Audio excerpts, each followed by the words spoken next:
이번 주에도 이제 급등락 이어지면서 주요 자산들이 또 급락하기도 하고 변동성이 큰 상황입니다. 이럴 때 시장에 당하지 않고 이걸 절호의 기회로 삼는 개인적인 방법에 대해서 얘기를 해보도록 하겠습니다. 이 그림이 참 재밌는데요. 연준 의장 너무 익숙하시죠? 보시면 오미크론을 입은 곰, 약세장을 의미하는 곰탱이가 연준 의장을 막 때리고 있습니다. 오미크론이 한 대 때리고 인플레이션 옷을 입은 곰돌이가 연준 의장 막 때리고 있고 테이퍼링 옷을 입은 곰돌이도 연준 의장 때려보고 있습니다. 연준 의장 겁에 질려가지고 이러다 다 죽겠다 하면서, 근데 연준 의장이 죽는 게 아니고 지금 저희 계좌가 녹아내리고 있죠. 거기에 또 주말간에 헝다 어쩌고 하면서 댓글 막 달리더라고요. 제가 찾아보니까 또 헝다는 제가 미국 주식하면서 몇 년 동안 저를 쫓아다니는 그냥 악재 오브 악재, 좀 떨어지면 헝다 이슈가 어디서 나오고, 헝다가 올해 나온 이슈가 아닙니다. 그냥 계속 나옵니다. 헝다 파산, 헝다 부채 몇 년째 나오는지 모르겠습니다. 중국발 위기 나오면 무조건 껴나오는 헝다 이슈 또 나왔습니다. 헝다가 파산할지 모른다 또 나왔습니다. 이렇게 조정 이슈가 숨어 있다가 기가 막히게 갑자기 또 쫓아 나오죠. 뉴스들이 이렇게 쫓아 나옵니다. 우리를 겁나게 만드는, 우리 계좌를 이렇게 탈탈 털어가려는 그런 소음들. 이게 참 지나고 보면은 그때는 진짜 무섭거든요. 저도 무섭습니다. 근데 진짜 지나고 나면 기억도 안 나거든요. 제가 그것도 오늘 얘기해 볼게요. 주말간에 비트코인 플러스 암호화폐 시장도 주말간에 패닉셀, 투매가 나오더라고요. 주식시장은 아직 투매가 안 나왔습니다. 참고로 패닉셀이 안 나왔습니다. 그래서 대장주 비트코인도 주말 사이에 뭐 고점에서 거의 30% 가까이 그냥 쭉 내려가더라고요. 혹시 비트코인 하시는 분들 계시면 깜짝 놀랐을 것 같아요. 원래 변동성이 큰 자산이긴 하지만 이거 이제 주말간에 또 각종 핑계로 뭐 금리 인상 우려, 테이퍼링 우려, 뭐 어디 뭐 중국 헝다 이슈 우려, 뭐 각종 이슈 붙여가면서, 또 혹자는 워렌 버핏의 오른팔 찰리 먼거가 한마디에서 떨어졌다 그러는데 그거는 조금 너무 갖다 붙이는 것 같고요. 개인적인 생각으로는. 아무튼 악재가 막 쏟아 나오고 있습니다. 원래 떨어질 때는 더 악재 뉴스들이 나오거든요. 우리를 더 혼란스럽게 하기 위해서. 근데 이런 식으로 지금 전체 자산이 돌아가면서 투매, 폭락이 나오고 있는 상황이고요. 그래서 제가 이걸 가져왔습니다. 지난번 10월 달에도 보여드렸던 차트인데 또 가져왔습니다. 보세요. 제가 불확실성, 그러니까 우리가 앞에가 안 보일 때는 뒤로 한번 돌려보자 말씀을 드리는데, 여러분 혹시 2021년 10월달 조정 왔을 때 뭐 때문에 핑계 왔는지 아시나요? 불과 2달 전인데 여기 이때가 헝다발 이슈 뭐 이런 것들 때문에 폭락을 왔었고요. 그리고 2020년 9월에는 12%, 13% 빠졌는데 뭐 때문에 빠졌는지 기억하시나요? 그러니까 제가 말씀드리고 싶은 게, 우리가 또 지나고 나면은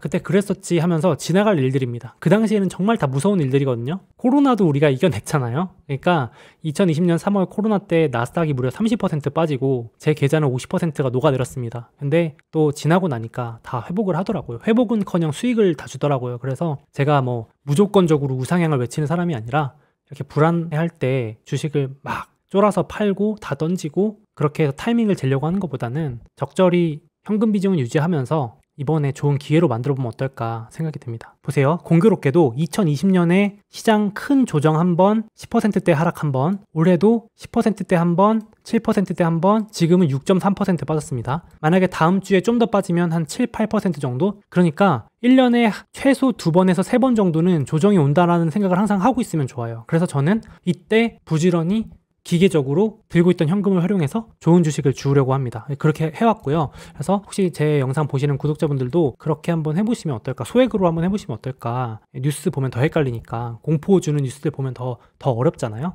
지나고 보면 또 그때가 기회였더라고요. 그래서 이때 또 이번에 찾아온 기회를 같이 한번 좋은 그 위기를 기회로 한번 만들어봤으면 좋겠습니다. 자, 근데 제 구독자분들은 이미 또 열공하시고 하셔가지고 아세요. 소목님 알거든요.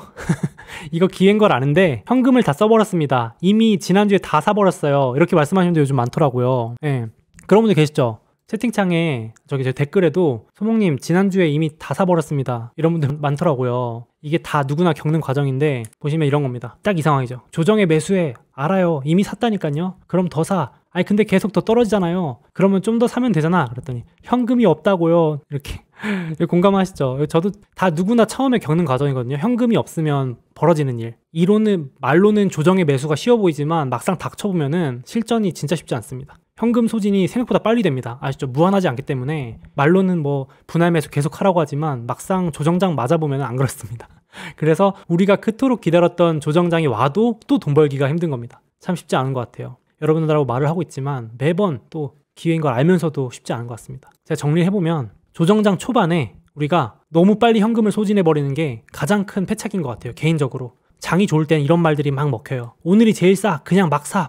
이런 거죠. 이런 말 많이 들어보셨죠? 주식은 오늘이 제일 싸니까 아무 때나 사라. 이게 이론적으로는 맞는 말이거든요. 들으면 맞는 말이죠. 반박이 불가합니다. 근데 현실은 이렇게 아프다는 거죠. 맞아보면. 막상 조정장을 맞아보면은 야, 현금 좀 남겨둘 걸. 이게 현실입니다. 우리 직접 투자해보시면 느낄걸요. 약세장이나 조정장이 오면. 제 경험담입니다. 그래서 매번 하락장이 올 때마다 이걸 뼈저리게 느껴가지고 제가 그렇게 좀 강박적으로 현금 얘기를 하는 건데, 작년에도 제가 코로나 얘기해드리면 2020년 2월부터 3월까지 폭락할 때 어땠냐면요. 초반에 10% 정도 빠지잖아요. 제가 실제로 이랬습니다. 와이프랑 와, 기회다. 나스닥 조정이다. 예, 이러면서 풀매수 가자 이러면서 현금 소진했어요. 그다음에 20%가 순식간에 빠지는 겁니다. 또 거기서. 그러면 이제 여기서 남은 현금 이제 2차 매수 소진했지만 금방 반등할 거야 하는데 순식간에 빠져가지고 우액 이러면서 여기서는 손이 안 나갑니다. 여러분 지금 말을 쉽게 하실 수 있지만 여기서 나스닥 지수가 30% 빠지면 제 계좌 그때도 말씀드렸지만은 일반 종목들은 기본 4-50%, 경기 민감주나 리오프닝주들은 8-90% 빠졌기 때문에 거기서는 손이 그냥 멈춰버립니다. 사고 정지. 계좌 보면서 그냥 말이 안 나옵니다.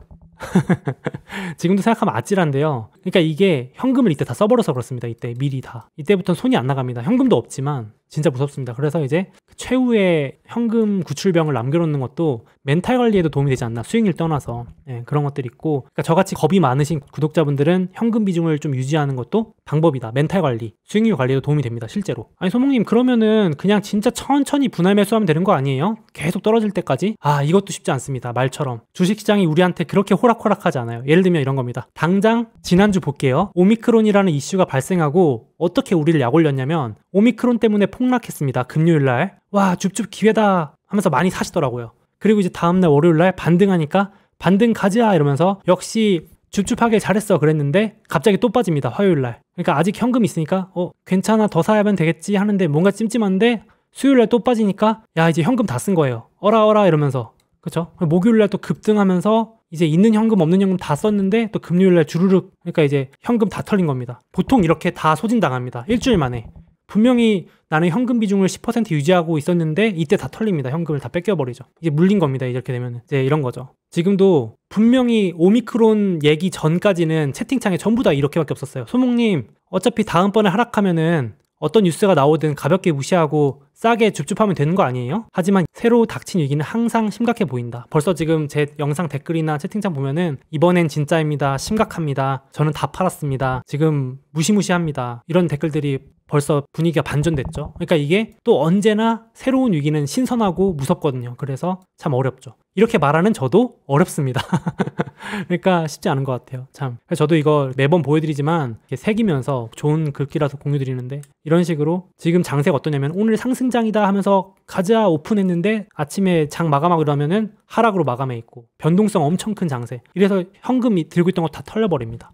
이런 장세가 조정장입니다. 그러니까 우리가 알면서도 당하는, 쉽지 않은, 참 1년에도 2번, 3번 오는 거 알면서도 막상 당하면 기분 나쁘고 이렇게 어렵고 타이밍 재는 것도 어렵고, 우리가 그토록 기다렸던 조정장에서 돈 벌기 힘든 이유 정리해보면은 너무 빨리 현금을 소진하는데 더 떨어지는 거 보면서 기회라고 생각하지만 현금이 없다. 그리고 이제 물렸기 때문에 주가가 이제 비빌대면서 오르락내리락 하면은 지치기 시작한다. 그러면서 이제 어떻게 되면 이 4단계, 지금이 4단계입니다. 지금 4단계 생각하시는 분들 많아졌어요. 갑자기 가지고 있던 믿음과 신념도 사라진다. 부정적인 뉴스들이 하필 더 많이 나오거든요. 예를 들면 지금 오미크론이 미국도 침투했다, 변이가 심각하다, 금리 인상 빨리 해야 된다, 테이퍼링이다, 이번에 이제 헝다까지 또 나왔습니다. 막 튀어나올 거예요, 악재들이. 갑자기. 그러면서 이제 내 생각이 틀렸구나라면서 의구심도 가지고 역시 주식은 위험한 거야 하면서 대부분 팔고 비관론자가 됩니다. 네, 이게 여러분들도 주변에서 말하는 거 잘 들어봐야 되는 게, 주식을 판 사람은 비관론으로 말할 수밖에 없어요. 왜냐하면 자기가 팔았기 때문에, 현금을 들고 있기 때문에 더 떨어져야 자기 판단이 맞는 겁니다. 잘 판단하셔야 돼요. 뭔지 아시죠? 판 사람 말은 들어보면 더 떨어진다고 말을 해야 그 사람 판단이 맞는 거니까. 그러니까 더 헷갈리는 거예요. 이 사람 말 들어보면은 오른다 그러고, 이 사람 말 들으면 더 떨어진다 그러고, 맞죠? 그러니까 헷갈리기만 하는 거죠.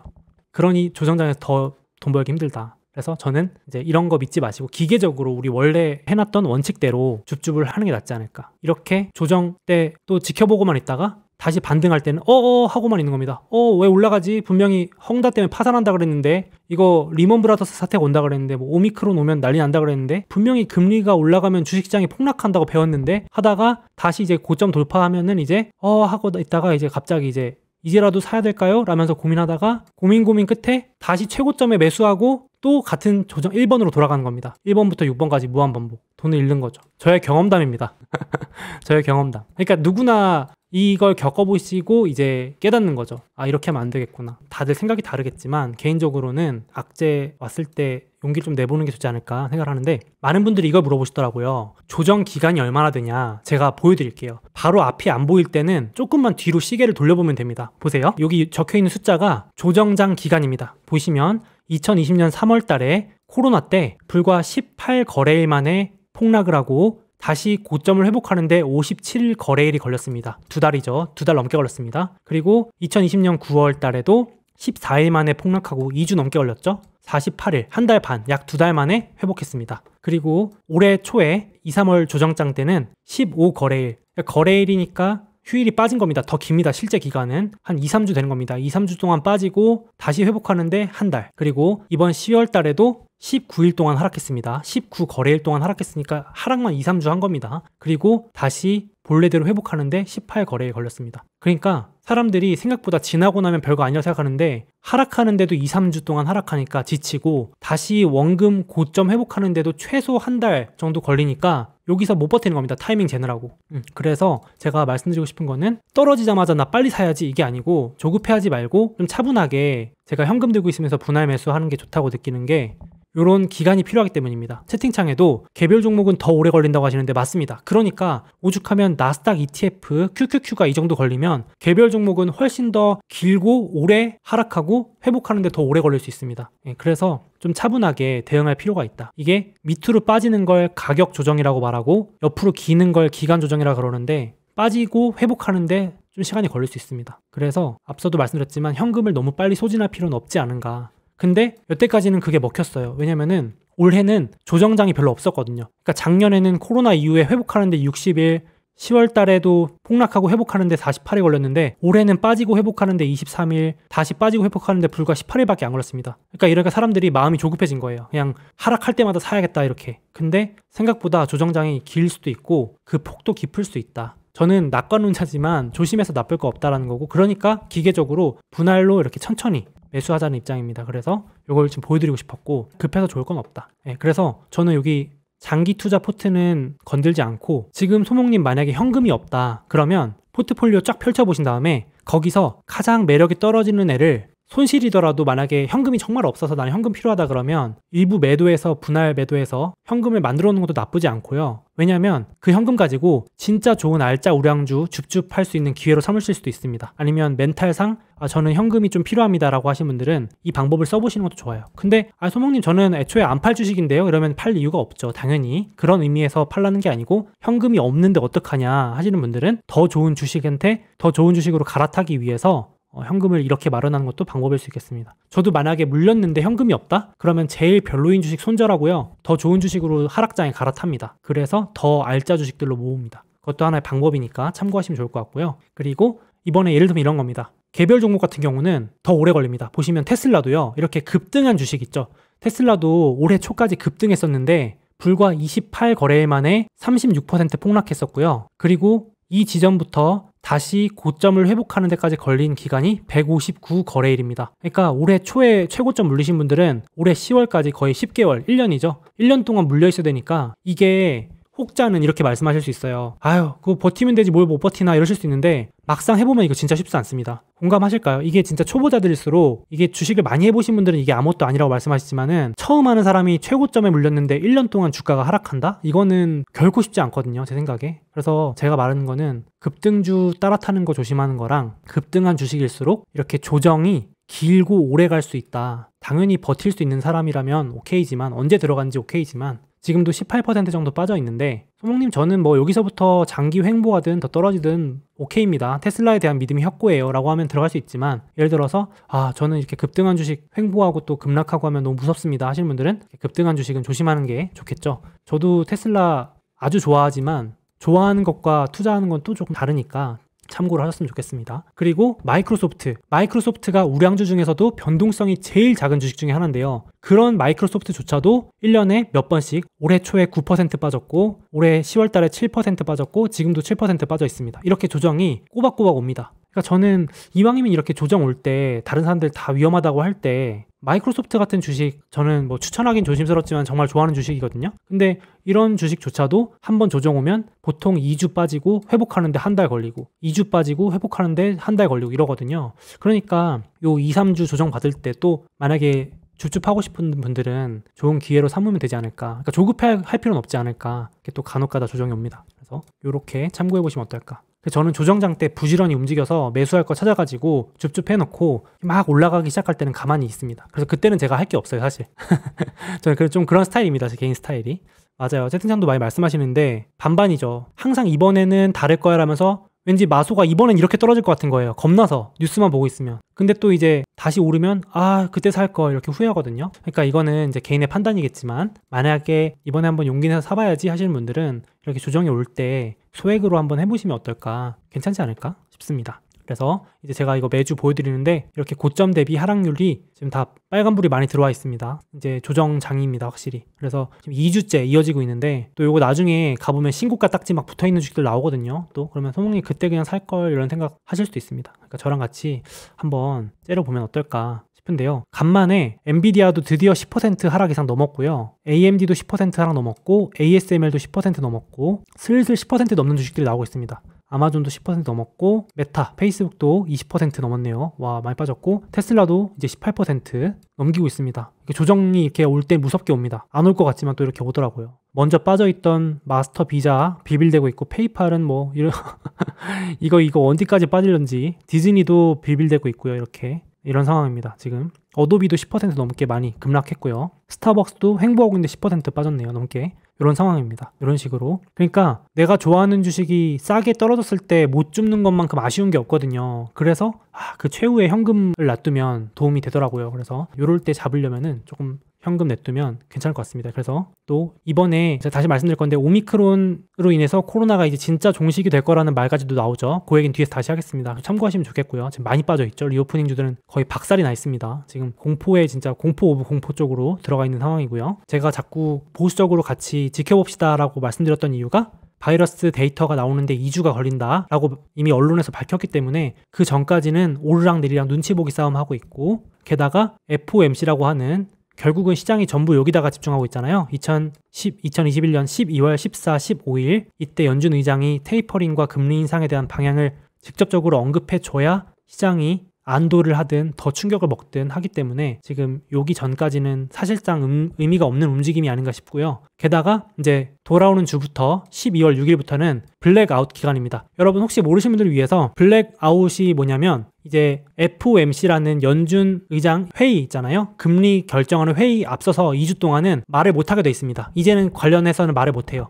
이 전까지는 뭐 금리 빨리 거둘 것 같다, 테이퍼링 할 것 같다 이런 말 하지만 지금부터는 입 다물고 있어야 됩니다. 누구든지 연준 관련 고위 인사들은 정전된 것처럼 절대 발언하면 안 됩니다. 그래서 이제 당분간은 요 이슈는 없을 것 같고 이제 12월 14, 15일 아직 한 1, 2주 정도 이때까지 이때까지 계속 좀 시장이 오르락내리락 할 것 같습니다. 그렇죠. 입에 자물쇠 채운다는 뜻입니다. 워낙 지금 보세요. 뉴스에서 연준 고위 인사가 금리 인상해야 된다 그러니까 또 시장이 폭락하고 어떤 사람이 와서 아니다 하니까 또 급등하고 뭐 이러고 있거든요. 지금 시장이. 그러니까 너무 스트레스 받잖아요. 그래서 이제 아예 회의 2주 직전에는 못하게 자물쇠를 채우는 걸 블랙아웃이라고 합니다. 말하지 마 이렇게. 그래서 당분간은 요 이슈는 없이 이제 이 회의를 좀 기다리고 있을 것 같습니다. 이렇게 될 것 같고요. 그래서 저도 그 전까지는 무리하게 뭔가 하기보다는 이제 좀 현금 비중은 유지하고 있으려고 합니다.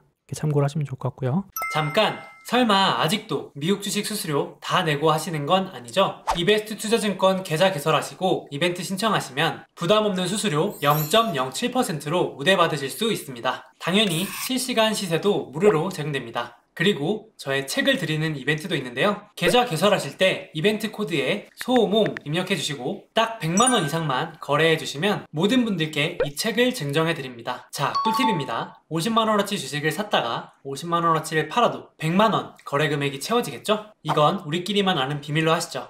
만약 이미 타사에서 해외 주식을 하고 계시다면 그 해외 주식을 이베스트 투자증권으로 옮기시면 최대 100만원을 드린다고 합니다. 뿐만 아니라 지금 구글, 아마존, 마이크로소프트 등 미국 주식 한 주를 랜덤으로 지급하는 이벤트도 진행한다고 하는데요. 와, 아마존, 구글 한 주당 가격이 200만원이 넘는데 당첨되면 꽤 쏠쏠하겠는데요. 마침 미국 주식을 해보려고 하거나 추가로 계좌 개설을 하실 거라면 이런 혜택 누리면서 투자하시면 더욱 좋을 것 같습니다.